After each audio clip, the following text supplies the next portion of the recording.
New identity and the grandeur of its members afforded the Masons with respect and dignity. The first royal member of the Freemasons was Frederick, Prince of Wales. The latest members include Prince Philip, the Duke of Edinburgh, and consort to the current Queen of England, Elizabeth II, who herself is a grand patron to the Masons.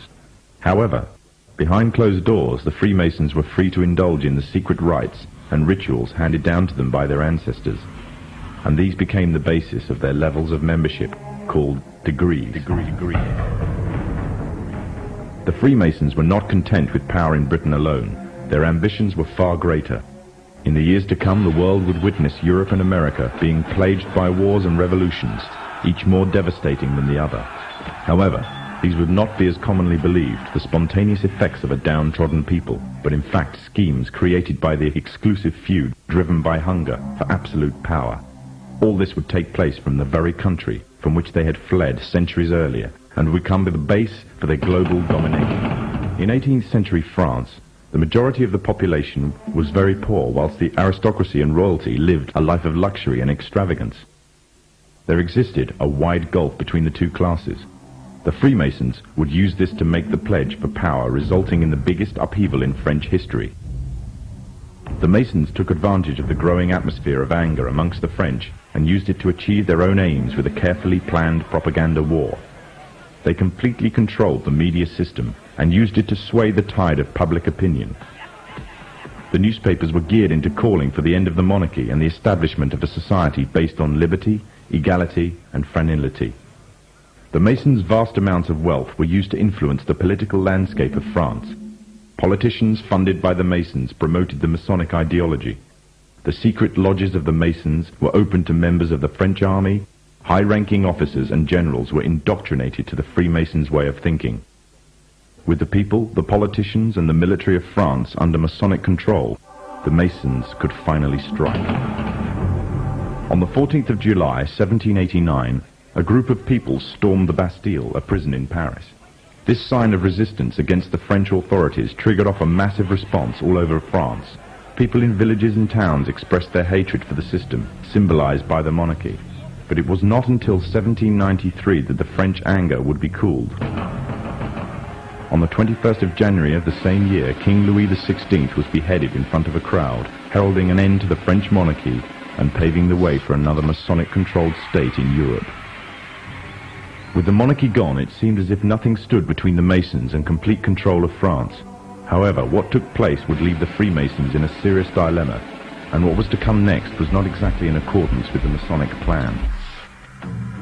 A young soldier by the name of Napoleon Bonaparte was about to lead France into a bloody war with Europe, and instead of dancing to the Masonic tune, Napoleon declared himself the Emperor of France. Napoleon was forced to abdicate from his throne in 1814 and was exiled to the island of Corsica. However, in 1815, Napoleon arrived in Paris again, raising a new army ready for a fresh war in Europe. The Masons had a big problem on their hands. Britain and her Masonic allies could not afford to maintain a long-term war against Napoleon without risking bankruptcy. Help came from an unlikely source. Nathan Rothschild was the head of a leading banking family, but because of their status as Jews, they were forced to work from the shadows of others. Rothschild seized the opportunity to liberate his people and offered a loan, demanding in return recognition of the Jews as equals to their European counterparts, and the right to openly do business. If the Masons refused, the money could always go to Napoleon. The Masons had no choice but to accept. In 1815, British, Dutch, and Prussian soldiers landed in Waterloo, Belgium, where they met Napoleon's forces and defeated them. Napoleon was captured this time, never to return. France was finally under Masonic control. Although historians make little mention of the Masonic involvement in the revolution, the Masons themselves have to reveal their shadowy movements during this important period in history. In 1904, Marquis de Rochambeau, a Freemason, said before a packed audience, "Freemasonry has worked in a hidden but constant manner to prepare the revolution. We are then in complete agreement that Freemasonry was the only author of the revolution, and the applause which I receive from the left, and to which I am little accustomed, proves, gentlemen, that you acknowledge with me that it was Masonry which made the French Revolution."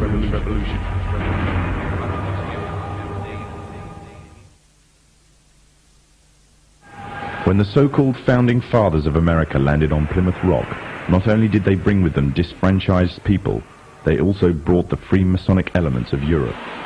The injustices which the fathers of America were escaping from in Europe was also to be found in the new land, in the form of a tyrannical British regime. In order to gain complete dominance of the new state, the Masons used the same methods to gain control of France. Although the British monarchy was run by the Masons, the American War of Independence was a necessary action, and the people involved in the war were expendable for the Masons to fulfill their dream. Emotions of the people were manipulated into anger, and just like France, anger turned into war. This time, however, previous mistakes would not be repeated. The near defeat the Masons faced against Napoleon and his army in Europe taught the Masons a lesson. Any forthcoming leaders of the resistance must follow the Masonic agenda. The best way to do this was to ensure the leader himself was a Mason, and the leader who took the war to the British was none other than George Washington. On the 4th of July 1776, the Declaration of Independence was made. On the 17th of October 1781, the British were finally defeated and surrendered the colonies to the Americans, and the world's first Masonic state was born, a nation that would represent Masonry in every way. A sign of the Masonic presence in America is plainly visible on the dollar bill, which carries a picture of George Washington, the first Freemasonic president in the world, and a picture of the Freemasonic symbol of the so-called all-seeing one eye.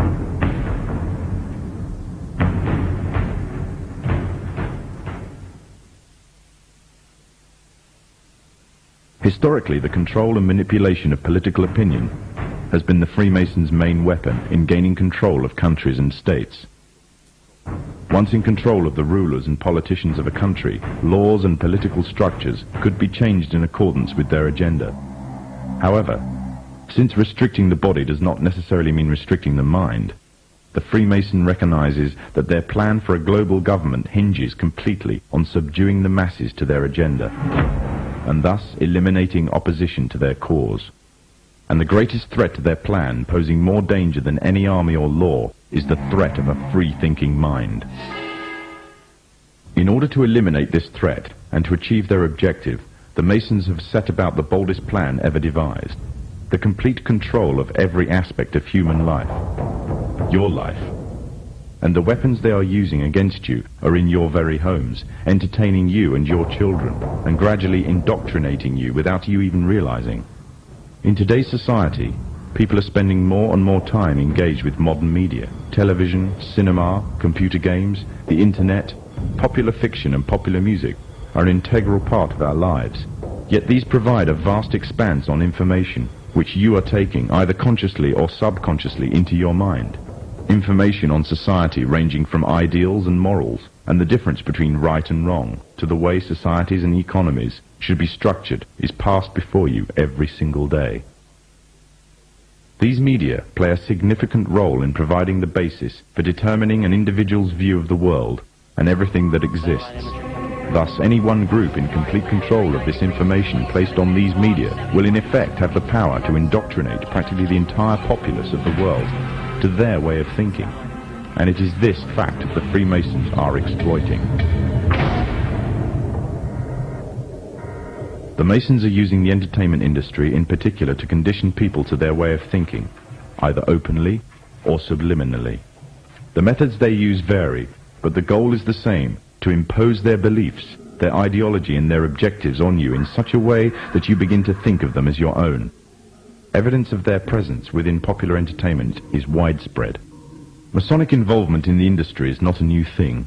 Hailed as one of history's great composers, Wolfgang Amadeus Mozart, a Freemason himself, composed a symphony, which was an open display of Freemasonry.